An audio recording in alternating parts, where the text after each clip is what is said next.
7 conditions, no smoking, and your diet and exercise look good.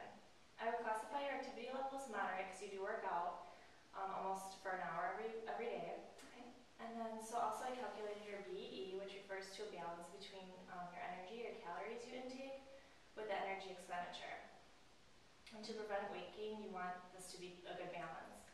So I took your typical day's diet, did the math, and you don't fall short or exceed your energy requirements, which is good because the total energy you need to stay at the same weight is about the same, looking at your 3-day average. And this is about 2,373 calories. Okay. You also are at a good weight for your height. I did notice during your 3-day diet history, you were planning your wedding that Sunday? Mm-hmm. Oh, good. So how did you think this had an effect on your daily habits, such as exercising more, or were you stressed out at all? No, there really wasn't much of a change in my activities that week. Wow, you also were in school too, right? Yeah. That's pretty stressful. Yeah. You're used to that. So it was great to see you were substituting white bread for whole grains. You also had healthy snacks such as almonds, strawberries, and edamame, and you are also maintaining a healthy lifestyle by exercising. For example, on Tuesday you worked out for 90 minutes, so about 600 calories were expended from that activity. So these are all great. Okay. So before I go over your 3-day average food intake, what are your goals in regards to your daily diet, or what are some things that you would like to improve on in your diet? It could be weight loss related, it could be fitness related, or you might already be satisfied with your diet. Okay.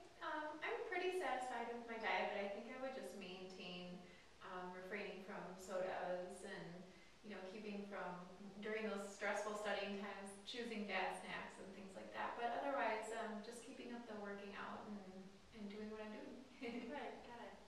So looking at your 3-day average food intake, you did very well overall, so that's good. Your intake for proteins, carbs, fibers, and cholesterol are all excellent. Also same for vitamins and minerals, except for the specific ones we'll discuss shortly. Okay. So however, you fell slightly short on fruits and milks, vitamin E and potassium, and your sodium was also slightly high. So for fruits, you should be getting 2 cups per day, and you're getting about 1.7 cups, so even if you added just 1 serving to your diet every day, and make it potassium rich, such as kiwi, dried apricots, cantaloupe, oranges, and pears, then it can help you meet your recommendations for both. Okay. Also, a variety in color is best to get a better variety of vitamins and minerals. So on average, you're getting about 3,871 milligrams of potassium, which is almost double of what most people consume. But you're eating a lot of bananas that are high in potassium, so that's good. Okay.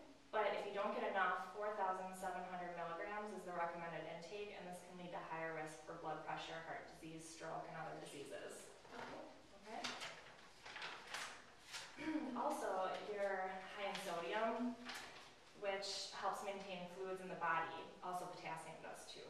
So by reading labels with the amount of sodium, you probably would be surprised to see how many additives and other forms there are for flavor enhancers. So on your 3-day average, you had almost triple of the recommended amount of 1,500 milligrams per day. So if you're not in moderation in your sodium intake, this can lead to heart and kidney problems due to the increased pressure in the arteries. Okay, so I also noticed you're only getting 2.4 cups of milk, and the recommended intake is 3 cups. So it looks like you mostly get your source of milk when you have breakfast in the morning, and also use skim milk with your cereal, which is really good because fat products count against your maximum limit for empty calories from solid fats to added sugars. But I would just try to add a more variety to your diet, such as cottage cheese, fat-free yogurt, or for example, you had cheese Doritos as one of your snacks.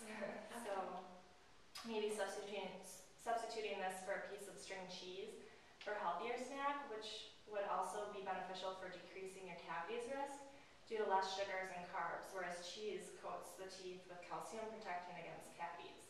Okay. So lastly, for vitamins, you were slightly deficient in vitamin E, which works in the formation of muscle, red blood cells, and tissue. Usually a deficiency, and this is rare, but I would recommend finding a good source of vitamin E in nuts, such as dry roasted sunflower seeds, pine nuts, more almonds, and peanut butter. I did notice that you ate almonds and peanut butter in your 3-day diet. I would just recommend maybe more with variety. Okay. Also, I noticed you're taking multivitamins and you're on birth control? Yes. And you're still? Yep, Okay. still on that. Okay, so you want to just be aware that taking a vitamin supplement can interfere with birth control by possibly using the hormones from the birth control pills, making them ineffective. So you can also discuss this with your primary physician for more information about this. I would recommend taking your vitamins at least 2 hours before or after you take your birth control, not together. So do you have any questions about that? I don't think so. Okay. Well, overall, your 3-day diet is pretty balanced. If you continue to exercise and have a well-balanced diet, you won't have to worry about any deficiency disorders, and you'll be at lower risk for systemic diseases. Oh, great. Okay. Okay, Thank you very much. Thank you.